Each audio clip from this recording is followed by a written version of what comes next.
esta noche tan estupenda, este jardín, para continuar con el proyecto que está trabajando Melanie Pérez, que se titula Modos de Poetizar. Es una serie de encuentros como este, entre diferentes modos de acercarse a un sujeto, a las posibilidades de la imaginación, etc.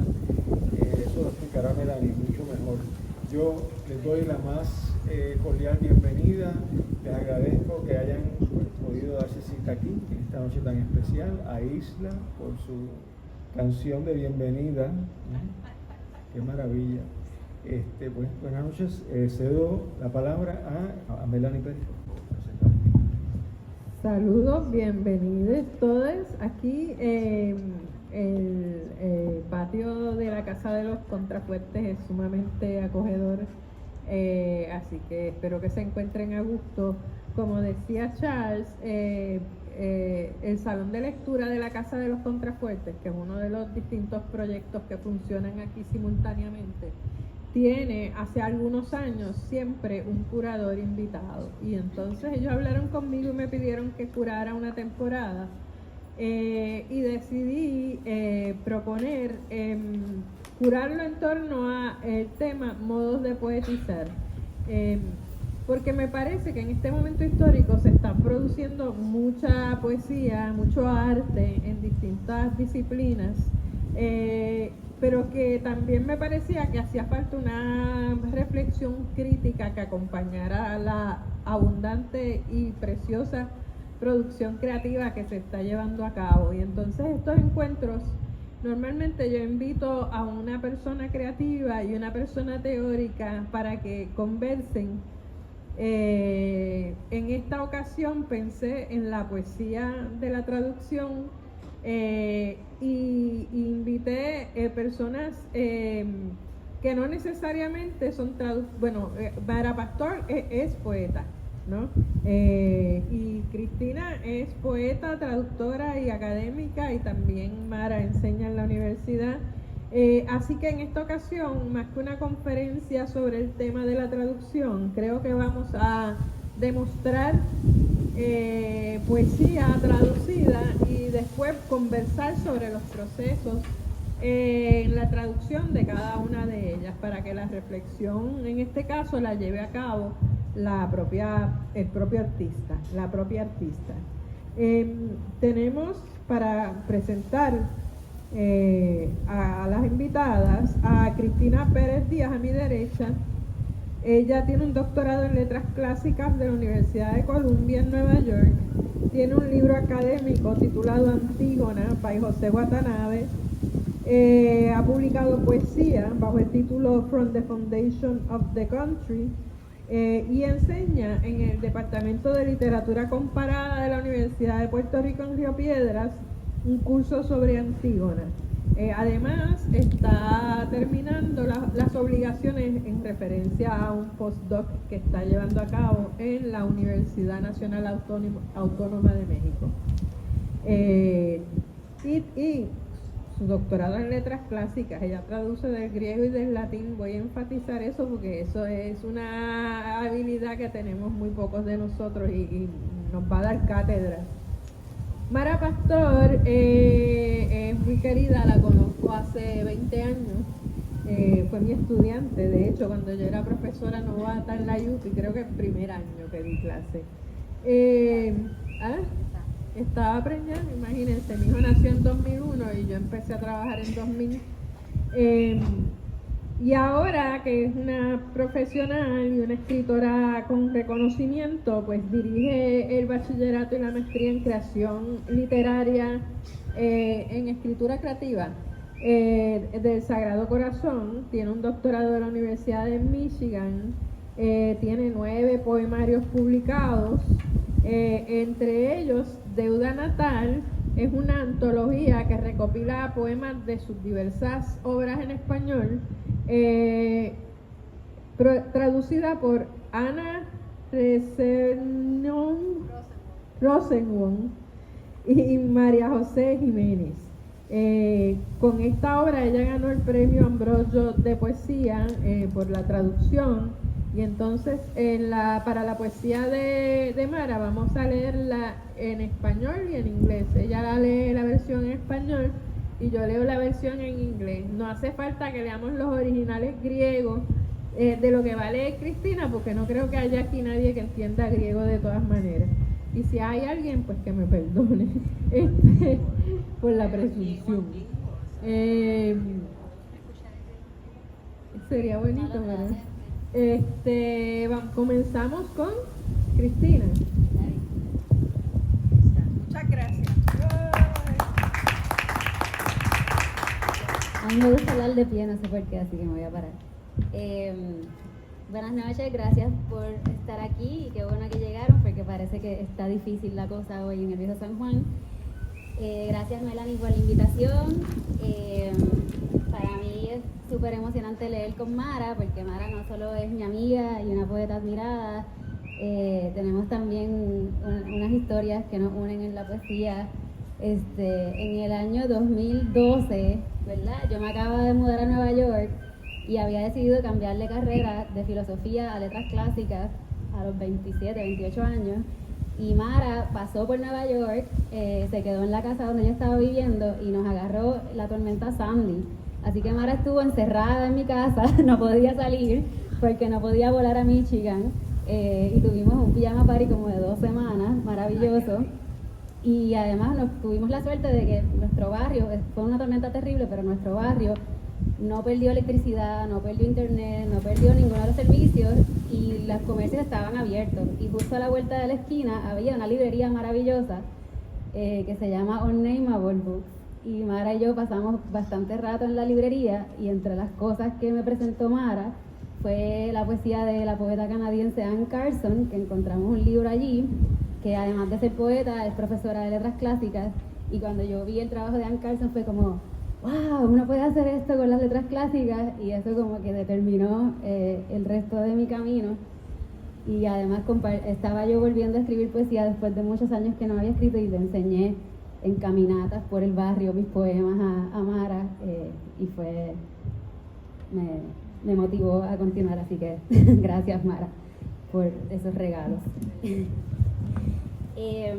Pues sí, yo me gusta traducir en general y en los últimos años he estado traduciendo unos poemas del griego antiguo, en parte por diversión y en parte también porque no me gustan las traducciones que existen y sobre todo porque no hay traducciones hechas en Puerto Rico y no hay traducciones que reflejen nuestra lengua y nuestra forma de hablar, nuestra cadencia y nuestra sensibilidad. Así que yo he estado tratando de hacer eso poco a poco, no tengo mucho tiempo, pero ahí voy avanzando. Estos poemas, para que tengan un poco de contexto, la mayoría en realidad son fragmentos, no se conservan los poemas completos.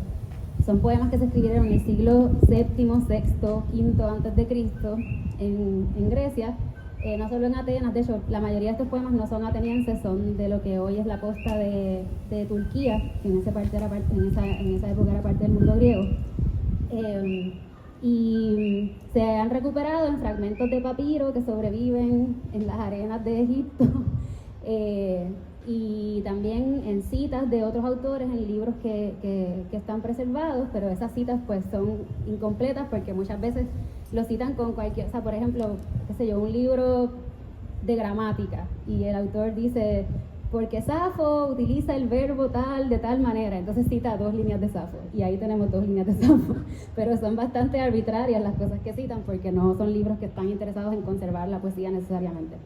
Así que, pero en su fragmentariedad son preciosos y muchas veces parecen poemas completos, sobre todo para una sensibilidad moderna como la nuestra, que está tan acostumbrada a las cosas fragmentarias. Así que nada, yo las cosas he estado compilando, estoy tratando de hacer un librito y casi todos los poemas que estoy traduciendo giran en torno a la figura de Eros, que es una figura súper importante en la poesía arcaica. Eros pues se traduce usualmente como amor, pero en realidad no es amor, tiene que ver con una pasión intensa, erótica evidentemente, de ahí viene nuestra palabra, ¿verdad? Eroticismo. Pero sí, es como una pasión destructiva, avasalladora, y sobre todo corporal, no tiene nada que ver con nuestra idea del amor. Y estos poemas casi todos se escribían no para ser leídos, sino para ser recitados en contextos de fiesta, muchos de ellos, sobre todo muchas fiestas de hombres que se reunían en el famoso simposio a beber juntos y a leer poesía, pues así que es poesía de entretenimiento, es poesía culta, pero a la misma vez lo que busca es entretener, hacer reír, y un poco lo que yo he tratado de lograr con las traducciones es que se refleje ese doble registro, ¿no? De una poesía que evidentemente se inserta dentro de unas tradiciones poéticas y es poesía educada, elevada, pero también es poesía que no tiene miedo de ser vulgar, graciosa, ligera, o sea, tiene como mucho sentido del humor ingenioso, así que eso es un poco lo que yo estoy tratando. Pero voy a empezar con dos coros que saqué de algunas tragedias griegas que son del siglo V, esas sí están completas, pero son coros que tratan la figura de Eros y me parecen muy bellos. Estos no son vulgares ni graciosos, son bastante serios, pero voy a empezar por ahí y después voy a pasar a los fragmentos. ¿Ok? Esa fue una introducción bastante larga. Este es el coro de la tragedia Hipólito, escrita por Eurípides. Eros, Eros, que a través de los ojos destilas deseo, trayendo dulce placer al alma contra la que haces guerra. Nunca te me aparezcas con tu mal, nunca vengas sin ritmo, pues no hay arma ni de fuego ni de estrellas que destruya así como Afrodita con sus manos. En vano sacrifican los griegos el ganado junto al río Alfeo y en Delfos, en el templo de Apolo, si no honran a Eros, tirano de todo lo que es humano, el que guarda las llaves de las habitaciones del placer, las de su madre Afrodita. Y él viene devastándolo todo, dejando a su paso un rastro de miseria cada vez que visita a los mortales. Como una tal Íole allá en Oijalía, que vivía insumisa, libre de esposo y de boda, la rápida ninfa, ay, a ella, Afrodita, como a una Ménade ensangrentada y humeante, en una boda asesina, se la entregó a Hércules, novia infausta. Sagrada muralla de Tebas, manantial de Dirce, si pudieran decir al unísono cómo es que llega Afrodita. Por ejemplo, que a Sémele le dio una boda sangrienta, rodeada del rayo y del fuego, o cómo en cada cosa deja su aliento terrible y se aleja volando como una abeja. Eso es un coro de una tragedia que habría sido cantado por 12 o 15 personas a la vez mientras bailaban. Y este es otro coro de otra tragedia, de la Antígona de Sófocles. Eros, no hay quien te gane, Eros, aboles la propiedad privada. Te pasas la noche en las mejillas suaves de una muchacha. Vas y vienes por el mar, te paseas por los campos y de ti no hay refugio, ni para dioses ni para los efímeros humanos. Al contrario, quien te posee, pierde. Incluso a mentes juiciosas las descarrilas hasta lisiarlas. Agitador, busca bulla en las familias y el deseo que salta de los párpados de una novia en la cama joven, vence. Burlas magistrados de leyes poderosas, porque Afrodita, diosa invicta, juega en tu equipo. Pero ahora soy yo quien está fuera de la ley. Al ver lo que pasa aquí, no puedo contener las lágrimas, me brotan cuando veo a Antígona rumbo al tálamo de su noche perpetua.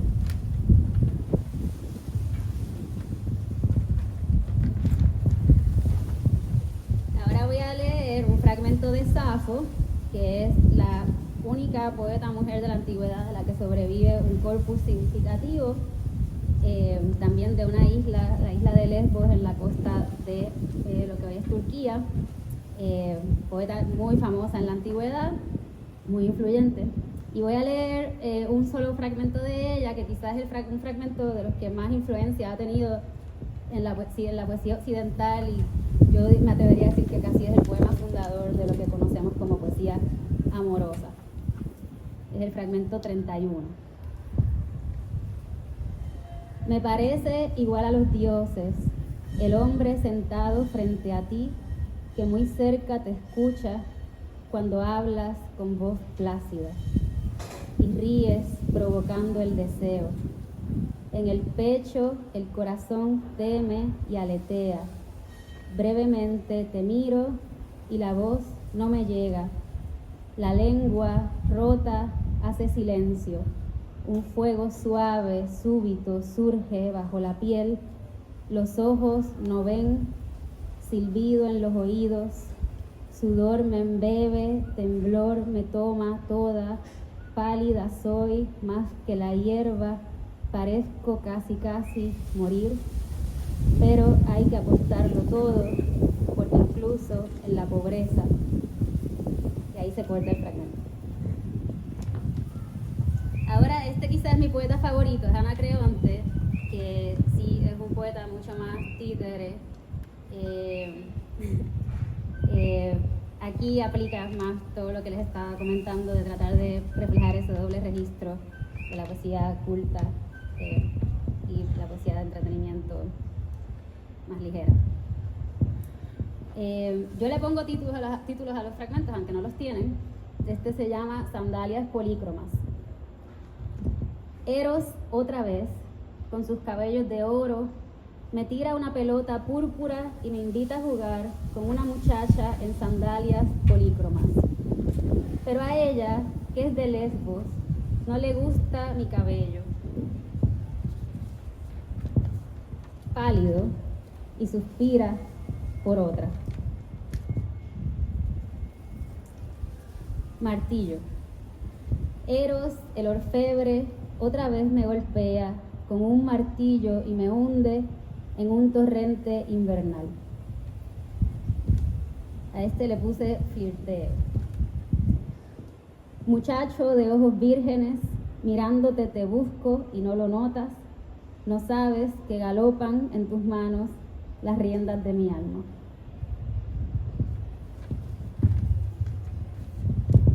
A este le puse qué bueno es vivir así.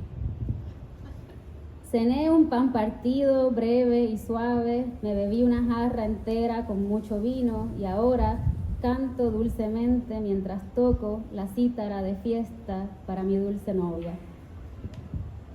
De pecho. Otra vez henchido me voy a tirar de pecho al mar gris desde el acantilado de Leucade, borracho con Eros. El acantilado de Leucade era una roca famosa en donde la gente se tiraba sufriendo de un amor infeliz. Entonces, un poco un juego con eso, diciendo que está borracho y se va a tirar de la roca, pero dice que lo va a hacer otra vez y un poco es imposible tirarse otra vez de las rocas. Agúzate. Alexis, el calvo, me está ligando otra vez. Idilio. Pues alero suave que estalla en guirnaldas de flores multicolores, quiero cantar que reina entre los dioses y domina a los mortales. Yo les tiro a todos. Yo les tiro a todos los de ritmos telúricos, difíciles. Meguiste, ten cuidado de esos que no hablan con Baco. Eros, guasa guasa. Ahora subo al Olimpo, voy montando aves ligeras, es culpa de Eros, el pera, porque Cleóbulo no quiere bellaquear. So cabrón. Eros, eres bien cabrón. Boxeo. Tráeme agua, trae vino y tráeme chico, coronas de flores, que con Eros a golpes voy a entrarme. No sé si sigo leyendo, ¿cuántos? Sí. son cortitos. Simbolo. Tú que juegas con Eros, el amansapotros, y juegas con las ninfas de ojitos lindos, y juegas con la púrpura Afrodita, tú que por los altos montes cazas, a ti te pido que vengas hasta mí con buena voluntad y escuches mi plegaria y que te guste, que a Cleóbulo como un símbolo te le aparezcas para que cache, ay Dionisio, mi erección. Bueno, esos son los de Anacreonte y no sé si tengo más fragmentos, pero creo que le voy a pasar el micrófono a Mara. No sé. Estaba feliz, pero ¿qué te queda? Unos cuantos de Íbico. ¿Puedo leer los de Íbico? Los de Íbico son como más bonitos. De nuevo, son todos fragmentos de Eros, de beber, Eros, la primavera. Esos son los temas que tratan todos. En primavera, los membrillos.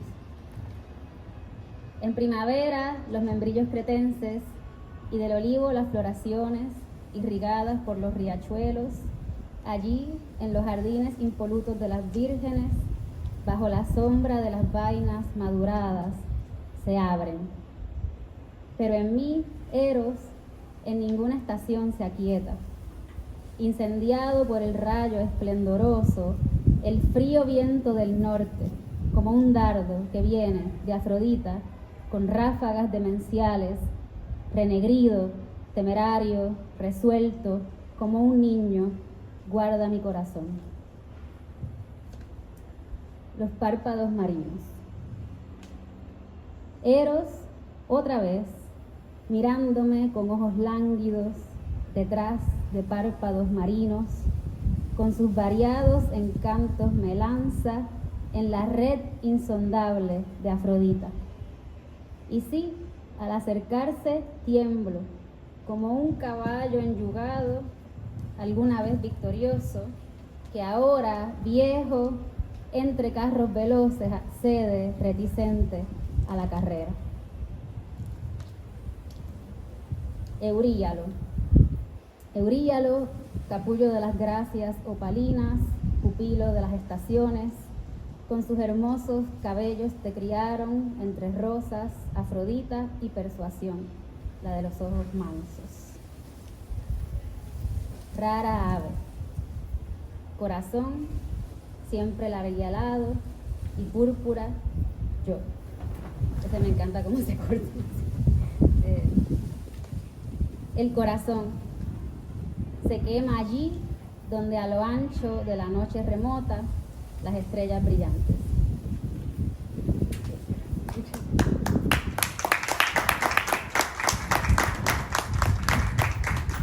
Muchas gracias, Cristina. Me encanta escuchar tus traducciones porque sabes hacerlas tan contemporáneas, ¿verdad? Y traernos a estos poetas, ¿verdad? Y hacernos escucharles como si estuviesen, ¿verdad? Con voces muy actuales. Pues quiero comenzar por hablarles un poco sobre mis ideas de la traducción y cómo el concepto de traducción de algún modo ha estado conmigo siempre. Siéntate, mi amor, ¿te quieres sentar? Pues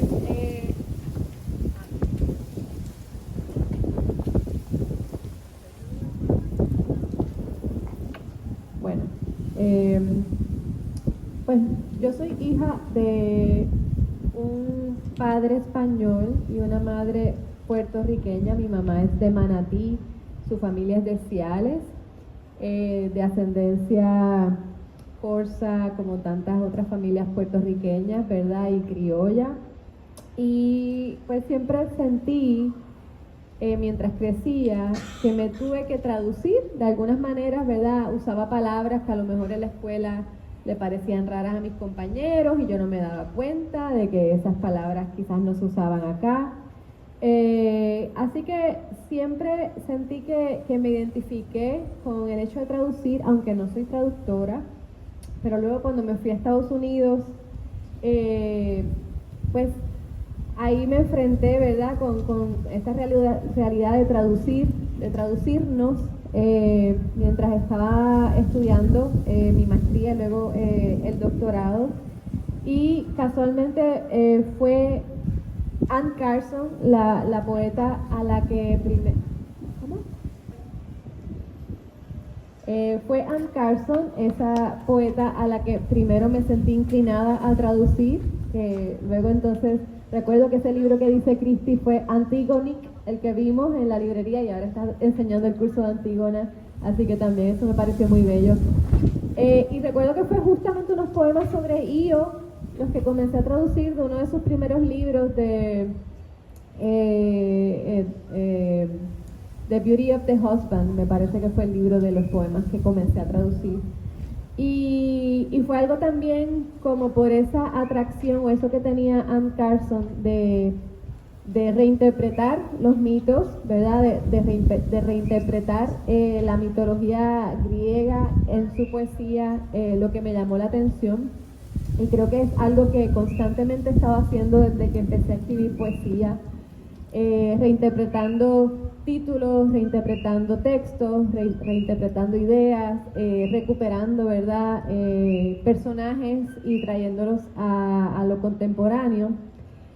Y ahora mismo justo pues estoy trabajando unos poemas en los que estoy tratando de hacer una versión del mito de Polifemo y Galatea, que primero aparece en Ovidio y luego lo vemos en Góngora. En Ovidio vuelve a Galatea, la protagonista, Góngora vuelve a Polifemo, el protagonista, ¿verdad?, porque estamos en el barroco y es esta atracción por el cíclope. Y pues ahora estoy haciendo una reinterpretación en mi poesía, y también pues he trabajado, ¿verdad?, con la idea del coro griego, introduciendo esa noción como de coro en un poema reciente que escribí que se llama El Metalurgista, en el que hay un coro, pero son unionados de la Autoridad de Energía Eléctrica dentro del poema, ¿verdad? Y hablo de Velázquez y de la pintura de Mercurio y de toda esta cuestión como un poco, ¿verdad?, romántica y fetichista con un trabajador que trabaja, ¿verdad?, ahora en Luma, ¿verdad?, pero pues estaba la cuestión de los apagones. Así que siempre me ha interesado esta cuestión como de traducir, y uno de mis libros se tituló Poemas para fomentar el turismo, pensando en el libro de Belaval, de cuentos para fomentar el turismo, y este del que les voy a leer se titula Deuda Natal, y originalmente venía por el libro de Aimé Césaire, de Cuaderno del Retorno a la Tierra Natal, ¿verdad? Y yo me acababa de regresar a Puerto Rico después de 10 años, pero sentía que había regresado a la deuda natal y no a la tierra. Luego, pues por cuestiones de extensión y practicidad, pues se acortó el título. Y este es un libro que en el proceso de traducción, las traductoras también se volvieron editoras, pues porque ellas tomaron los libros que ya yo había publicado y se fijaron en que había unos denominadores comunes y decidieron hacer una selección organizando de manera, ¿verdad?, no cronológica mis poemas a partir de ciertos conceptos. Y el primer concepto es el concepto de poeta nacional. Ellas se dieron cuenta que yo tenía muchos poemas que hablaban sobre ser poeta y sobre ser poeta en esta isla. Y pues para mí algo que tiene la traducción es que me ha enseñado muchísimo sobre mi proceso, ¿verdad?, como escritora, y esto es algo, ¿verdad?, que siempre les voy a agradecer, porque realmente no me había dado cuenta de esto hasta que ellas reorganizaron toda mi poesía y salió una narrativa muy interesante para mí. Y pues una de las traductoras, Ana, es americana, ella es de California, y María José es venezolana, criada en Canadá. Así que entonces también nos encontramos con la situación de que el proceso de traducción fue muy hermoso, pero también tuvo muchos retos, especialmente con el asunto de lo vernáculo, ¿verdad? Había momentos en los que de repente yo me daba cuenta que con la traducción ellas se iban para otro sitio porque no tenían quizás el contexto de lo que yo estaba diciendo. Así que fue muy interesante, pero también hubo muchos momentos bellísimos de hallazgos y tuve, ¿verdad?, la suerte de poder escribir sobre el proceso de traducir, y hay unos poemas en este libro que son sobre el proceso de traducir con ella. Así que, bueno, voy a leerles un poco de ese proceso también, pero voy a empezar con este poema que piensa la figura de Martí, también un poco trabajando esto de la idea de traducción, a José Martí, el poeta, pero esa idea de que Martí se ha vuelto un poco ilegible de algún modo con el tiempo, porque se ha vuelto precisamente esta figura, este poeta nacional que ha sido reducido a un busto que encontramos aquí en Ponce. Hay un busto de Martí, o en el Chacmol, con cuerpo de el Martí con cuerpo de Chacmol en el Vedado, en Cuba, ¿verdad? Y un poco pensando en eso, voy a empezar con este poema. Los bustos de Martí. Un buen día, todos los bustos de Martí comenzaron a hablar. Todos los hermosos bustos de Martí comenzaron a parlotear a Martí. Desde el Martí con cuerpo de Chacmol en el Vedado, hasta el de Villa Lugano en Argentina, o el de aquel parque tan céntrico en Shanghái, el mundo estaba lleno de Martís hablantes. Bustos de Martí que se encaminaban como apóstoles hacia el Popocatépetl en rutas zigzagueantes y sonoras, hasta colocarse uno junto al otro. Todos los Martí de América, todos los Martí del mundo, todos los bustos de Martí. Hubo quien creyó que era el fin de los tiempos. Hubo quien quiso enviar a sus tropas anfibias, a sus periodistas, para entrevistar a alguno de los bustos de Martí. Pero el parloteo era tan masivo, estridente, que un Martí hacía imposible escuchar al otro, y todos a su vez se hacían rugido inofensivo, plomo fundido, ceniza de árbol. Y ahora le voy a pasar el poema. Gracias a Melanie, que lo va a leer en inglés.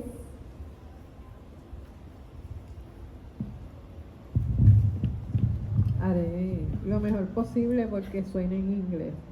The Bust of Martí. One fine day, all the bust of Martí started talking. All that beautiful bust of Martí began to speak Martí. From that Martí with the Chacmol body in Vedado to the one in Villalugano in Argentina, and the one in the park in downtown Shanghai.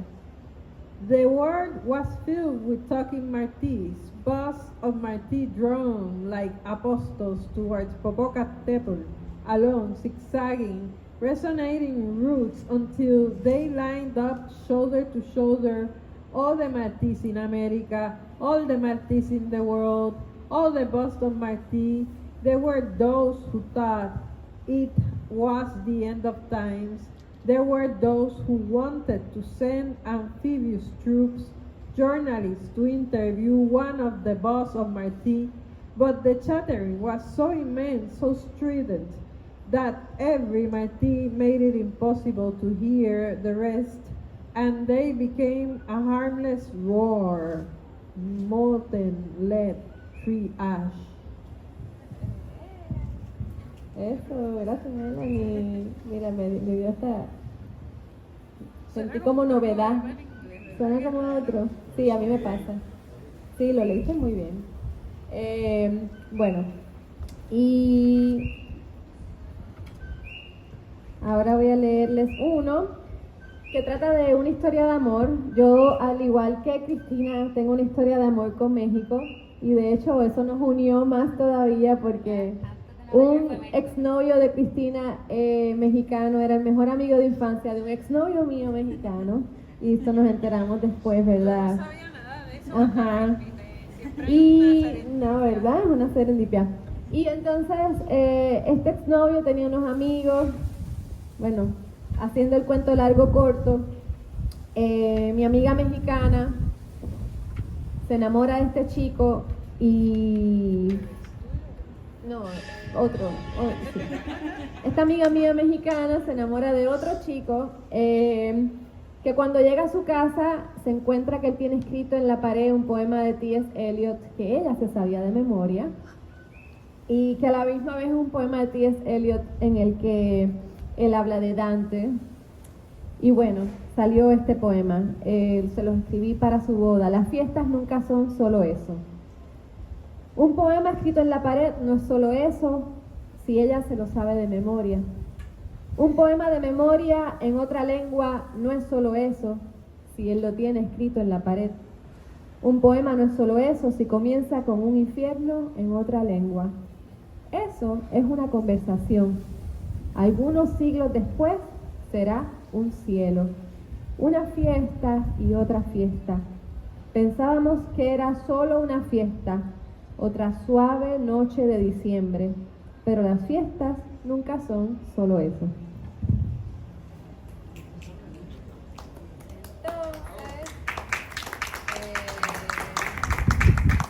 Parties are never just that.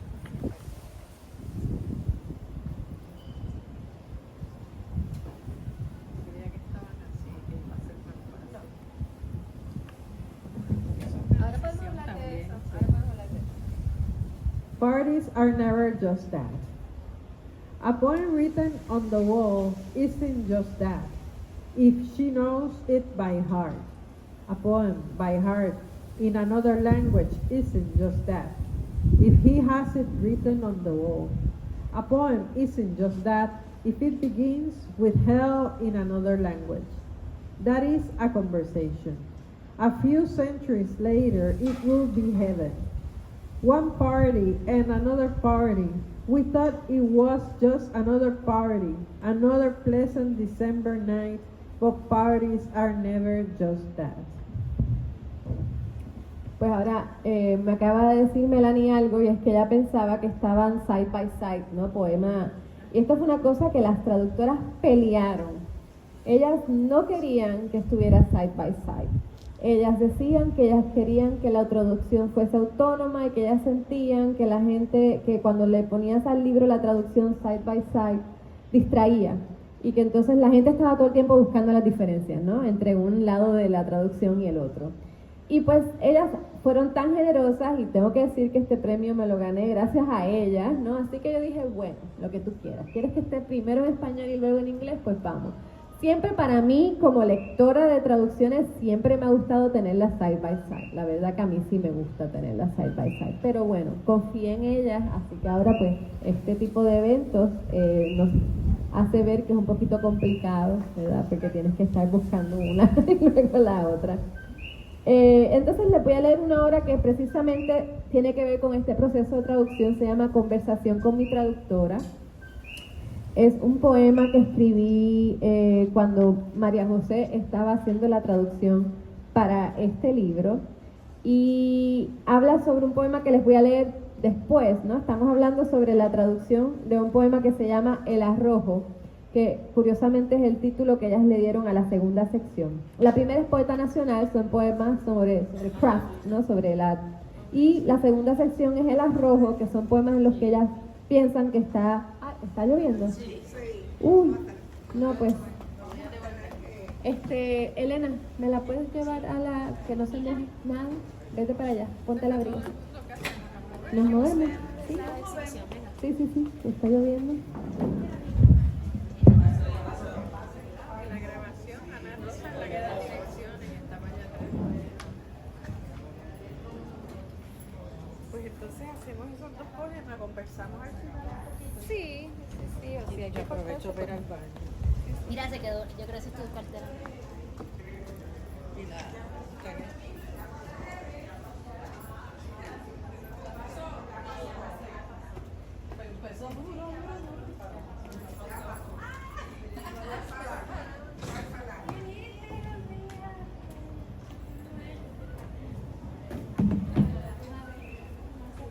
Si no llueve otra vez.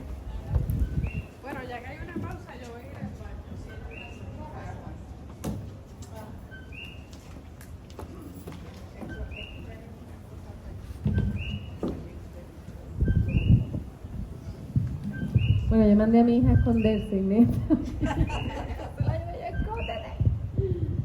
Gracias a quienes han llegado en esta noche, ¿verdad? Yo sé que ha sido difícil por todo el tráfico y así que estamos muy agradecidas por esta experiencia también tan íntima. Y bueno, le diría a Isla que venga a cantar, para que, en lo que, ¿verdad? Hacer un poco de tiempo cantando. Pero bueno, más bien creo que sigo, ¿verdad? ¿O espero a Melanie? Sí, sigue. Sigo. Bueno, pues les iba a leer ahora este que se titula Conversación con mi traductora. Se los puedo leer yo después en inglés. Cualquier cosa. Ella me dice, léelo con una cervecita bien fría. Yo lo leo mientras conduzco, escuchando el llanto de mi hija, mientras le da el sol en la cara. Donde yo digo arrojo, ella dice edge, y me gusta lo que dice. Ella me comenta que no traduce bien el título. Así nos vamos replegando en otras formas que son lo mismo, pero diferente. Mi compañero me pregunta qué hago mirando el teléfono mientras conduzco.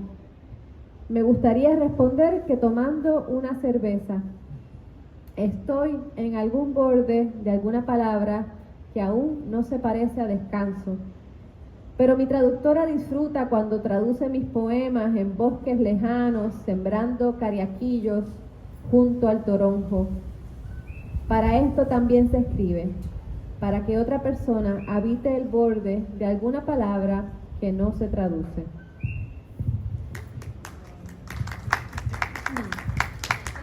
Y ahora le doy a Cristina. Aquí llegó Melanie. Conversación. Yo para, ¿verdad? Economizar tiempo, seguí leyendo. ¿Leíste los dos corridos? No, voy a leer ahora. ¿Quieres leer o quieres que lo lea Cristina? Yo lo leo si quieres. 121, espérate. Sí, me entero de verdad. Y yo lo leí. Aquí está. Disculpen, hice como los nenes chiquitos que apenas que me senté aquí me di cuenta que tenía que haber ido al baño antes y aproveché el break. Conversation with my translator. She tells me, read this one with an ice cold beer. I read it while I'm driving, listening to my daughter fuss with the sun on her face. Where I say arrojo, she says edge, and I like what she says. She points out that the title doesn't work in English, and on we go, folding ourselves into shapes that are the same but different. My partner asks what I'm doing looking at my phone while driving. I like to tell him I'm drinking a beer. I'm on some edge of some word that still doesn't resemble rest. But my translator enjoys translating my poems in faraway forests planting cariaquillos with lemon balm. This too is why we write, so another person can live on the edge of some world with no translation. Sí, Melanie se pregunta que cómo suena en español. Y ya este es el último que les voy a leer y es pues el que ella estaba traduciendo. Se lo estoy leyendo un poquito pues después de leerles el que es sobre la traducción. Que se titula El arrojo, precisamente.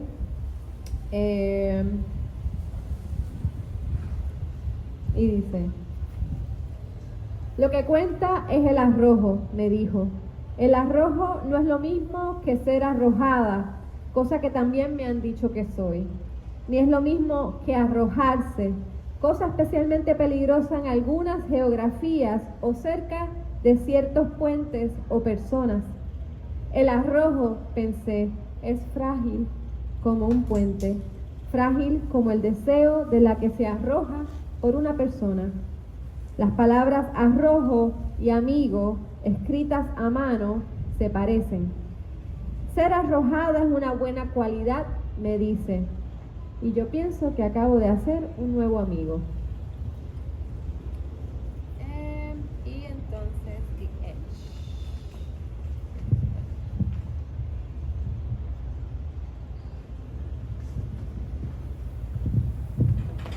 Thank you, my dear. The edge. What counts is the edge, he said. The edge is not the same as being edgy, something I've been told I am, nor is it the same as being on the edge, which is especially dangerous in some geographies. On near certain bridges or people, the edge, I thought, is fragile like a bridge, fragile like her desire as she edges up to someone. The word edge and ally can look alike when scrolled too fast. To be edgy is a good quality, he says. I think I found a new ally.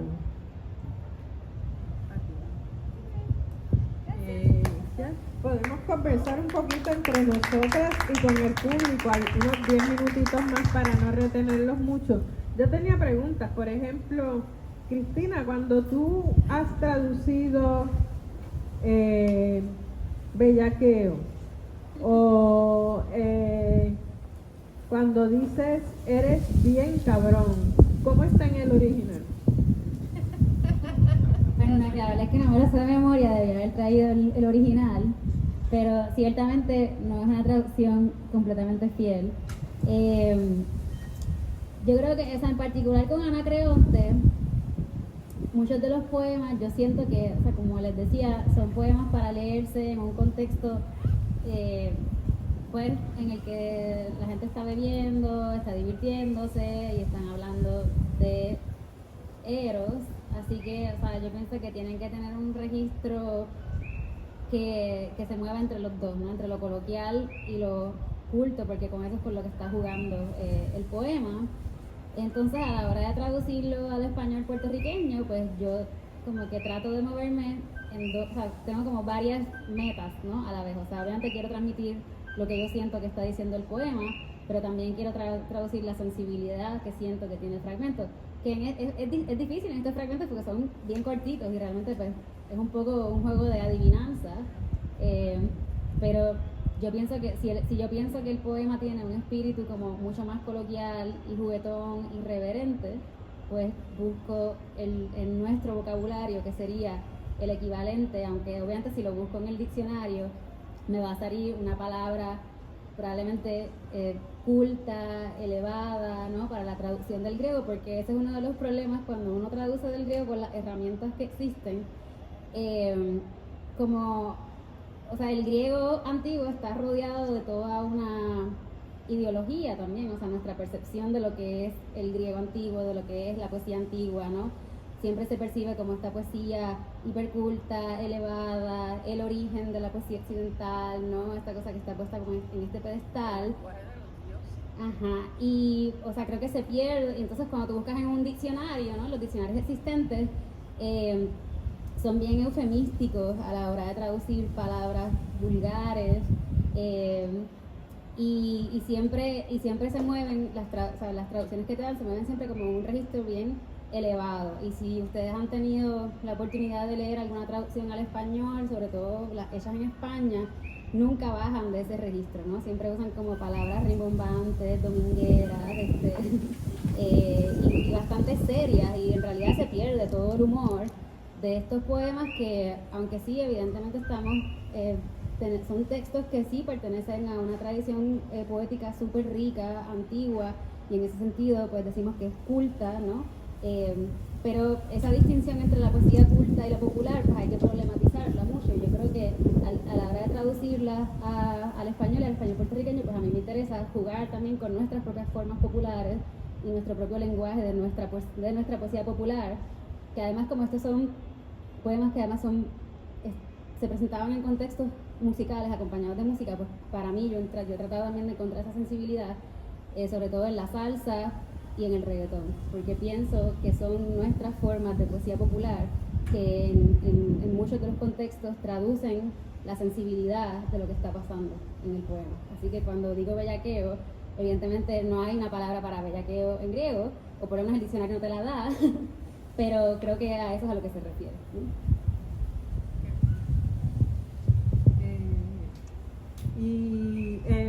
Mara, tienes dos traductoras ¿cómo trabajaron? ¿Se dividieron los poemas o trabajaron juntas? Y tú también interveniste en el proceso por lo que vimos al final, y esa historia yo creo que es importante contarla. Pues yo empecé trabajando con María José porque le comisionaron a ella esta traducción mucho más corta, es lo que llaman un plaquette o ¿verdad? Una selección, un chapbook de poemas de un libro que yo publiqué que se llama Falsa Heladería. Y curiosamente, algo que constantemente ha pasado y que sale en el poema que leí, es que los títulos nunca me han traducido, ¿verdad? Siempre ha sido una situación como muy curiosa todos los títulos. Aquí ella escogió este verso que es como si la herida hubiera oído, en inglés, as though the wound had heard. Y el libro en español se llamaba Falsa Heladería, pero claro, como que fake ice cream parlor, no sé, como que no sonaba muy bien en inglés, Falsa Heladería en inglés. Así que le hizo este título. Y yo empecé trabajando con ella y ella ganó una residencia de traducción. En aquel momento yo estaba, me parece que yo estaba en Michigan, antes había estado en Indiana, en Notre Dame, y allí creo que ahí más o menos se le habían comisionado a ella la traducción, pero luego entonces ella terminó pidiéndole a Ana que hiciera traducción junto a ella porque eran amigas, ¿no? Y se llevaban muy bien. Entonces ellas se dividían los poemas, pero teníamos un documento en Drive, como un Google Drive, y entonces ella hacía un borrador del poema, Ana lo verificaba, le hacía comentarios, y cuando ellas dos comentaban la traducción, entonces me lo enviaban y yo hacía comentarios, me ponían preguntas en ciertos momentos del poema, como que esto es lo que creemos que es, esto te gusta así, y la verdad fue un proceso muy hermoso, muy orgánico, ¿verdad? De disentir constantemente, pero con mucho respeto, y de simplemente comentarnos y decir, no, mira, esto no es así, o yo decirles, no, esto no traduce de esta manera, etcétera. La verdad que fue un proceso de mucho aprendizaje para mí.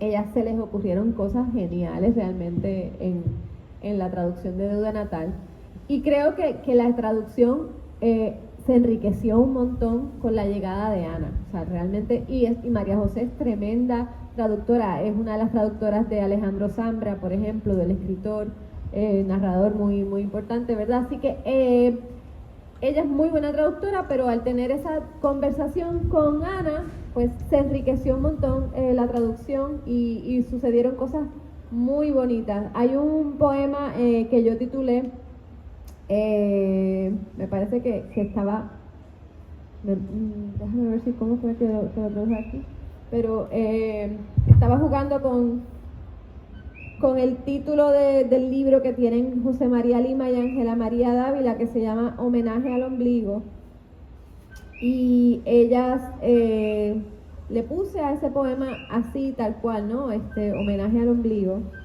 si no me equivoco, a mí se me olvidan, sí, le puse homenaje al ombligo al poema. Y ombligo, ¿verdad? Que es belly, es la palabra más coloquial que se nos ocurre cuando pensamos, ¿verdad?, en la palabra ombligo. Al final ellas escogieron navel, ellas encontraron esta, ¿verdad? Y entonces es homage to the navel. Y cositas así que fueron sucediendo, que a lo mejor la intuición les decía, no, esta palabra no es, y la seguían buscando hasta que hallaban como esa palabra. Así que fue un proceso muy, muy lindo, la verdad que sí, y muy, muy positivo para las tres. La pregunta obligada es, ¿qué significó ganar el Ambrogio para ti? Y después pienso una para Cristina y el público quiere preguntar. Pues mira, yo siempre había salido casi ganadora en los certámenes que había participado hasta ese momento, nunca había ganado, y siempre además los jurados se terminaban peleando y contándome el chisme detrás de el por qué no había ganado, así que bueno, eso siempre había sido, y como quiera yo enviaba, pero nunca había enviado a un certamen tan grande, realmente no era muy fanática de enviar a los certámenes, así que fue una mega sorpresa cuando salió este libro, porque es un premio de la Academy of American Poets, así que para mí fue, y pues es ese llamado, ¿verdad?, brinco a ser leída por una audiencia de repente de las ediciones que sacamos en Puerto Rico, que saben que son 100, 500 ejemplares como mucho, pues de repente era una edición de 5,000 ejemplares distribuida por todo Estados Unidos, con un montón de difusión, de distribución, así que pues realmente pues me cambió la vida, obviamente. Así que estoy muy contenta con la edición y con lo que fue el proceso, y a la misma vez pues siento que fue súper, pues que es una lotería, y que una cosa que pasó fue que me lo dijeron y me pidieron que guardara el secreto por 3 meses, porque por 3 meses no se podía decir, y eso fue como que un proceso durísimo de guardar el secreto por 3 meses, porque era como, obviamente una noticia así que le quieren dar a todo el mundo, pero no te la podía decir a nadie, entonces fue como que un proceso también para mí de soltar y de humildad, y de decir, pues será lo que será, y cuando se sepa pues se sabrá, y ya, y la verdad que pues me ha abierto muchas puertas, y pues en general ha sido un proceso muy lindo. Estoy muy contenta de que además también se lo ganó Roque Raquel Salas Rivera, fue el primero en ganárselo, y ahora este año se lo volvió a ganar una poeta boricua, Margarita Pintado, así que me llena de alegría que llevemos 3. Es el único premio que se da en Estados Unidos para escritores, poetas que escribimos en primera lengua en español, con traducción, ¿verdad?, al inglés, así que pues eso me llena de mucha alegría. Felicidades otra vez. Y a Cristina le quiero preguntar cuándo va a publicar sus traducciones. Pues este proyecto empezó como una columna en el periódico En Rojo, en Claridad, que Rafa Acevedo, el editor de En Rojo, me dio ese espacio, y estuve por todo el 2021, creo que fue, publicando más o menos un fragmento a la semana, junto con una nota al pie, que pues en mi ideal es una mezcla de nota filológica y ensayo literario. Entonces pues eso es lo que me tiene un poco detenida, las notas. Tengo el manuscrito, tengo 117 páginas, pero no he terminado las notas y estoy revisando las traducciones, así que no sé, en algún momento saldrá. Necesito auspiciadores. Cuando yo empecé a leer esos poemas pensé que tú nos estabas dando algo que necesitábamos y no sabíamos que necesitábamos. Era como que, pues claro, ¿cómo no se le ocurrió a nadie antes? Porque, como decía, si tú traduces un lenguaje coloquial en un lenguaje culto, porque viene del griego, entonces está la presuposición de que si el griego es culto y ya, pues está perdiendo, ¿no? Sí, es como si el griego tuviese un solo registro. Claro. Tenía una pregunta del público. Sí, yo quería saber sobre todo, Cristina, pero también en el proceso de Mara, si en el proceso de traducción el original se lee en voz alta y luego se lee la traducción en voz alta. ¿En qué contexto? Que por ejemplo, en el griego antiguo, tú lo lees en voz alta. Yo como traductora. Tú como persona. Yo como persona. No lo has escuchado tampoco leer en voz alta. No he escuchado a nadie leerlo en griego. No, el griego antiguo es extraño porque realmente realmente no sabemos con certeza ni cómo se pronunciaba realmente. La forma en que se pronuncia es una convención que se estableció en el Renacimiento y que seguimos hoy en día.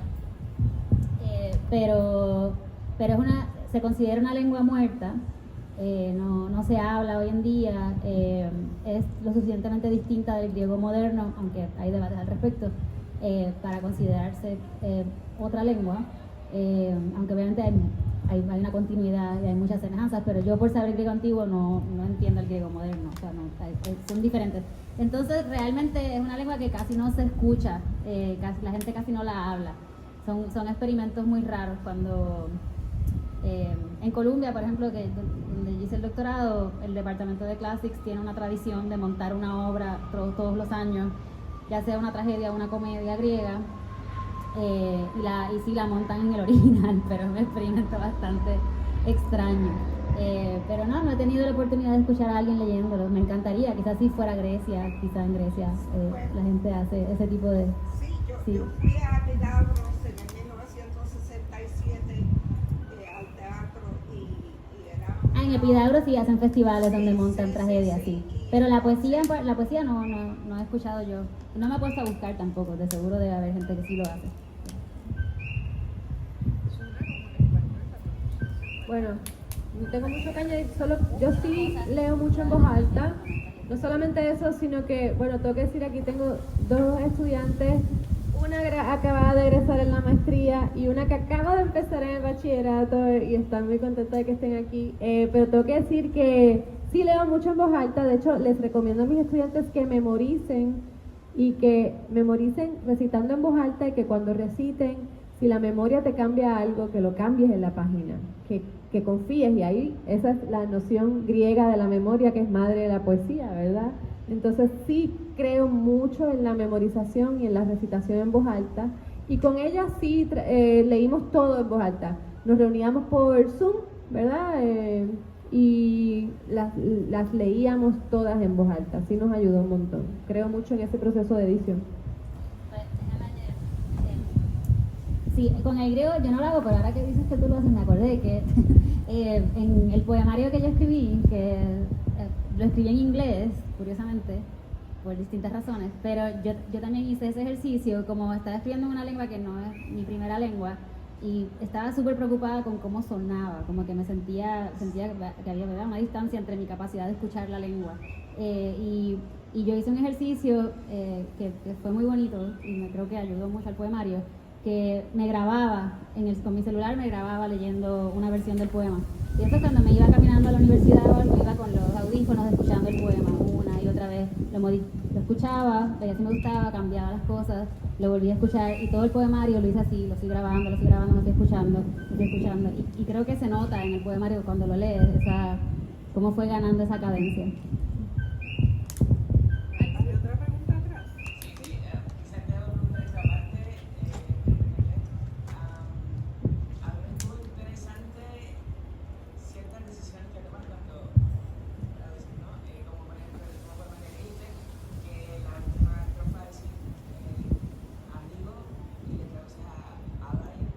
Sí, esas fueron ellas. Claro, porque ahí había dos cosas. La cuestión visual, porque yo digo, con mi letra, arrojo y amigo se parecen, ¿no? Si las piensas escritas en cursivo, la palabra arrojo y amigo se parecen escritas. Y ahí es que yo estoy estableciendo esa relación. Entonces ellas quisieron buscar una palabra tan corta como edge, que se pareciera en la ortografía, y entonces se les ocurrió que ally, pues obviamente a nivel de sílabas se parecía más a edge que friend, ¿verdad? Entonces esa es una decisión que ellas toman, que entonces es interesante, ¿verdad? Porque entonces están buscando que en términos pictóricos o de imagen reproduzca algo parecido a lo que dice el poema en términos... ¡Ay! De nuevo está lloviendo. Ok. Bueno, muchas gracias por haber venido.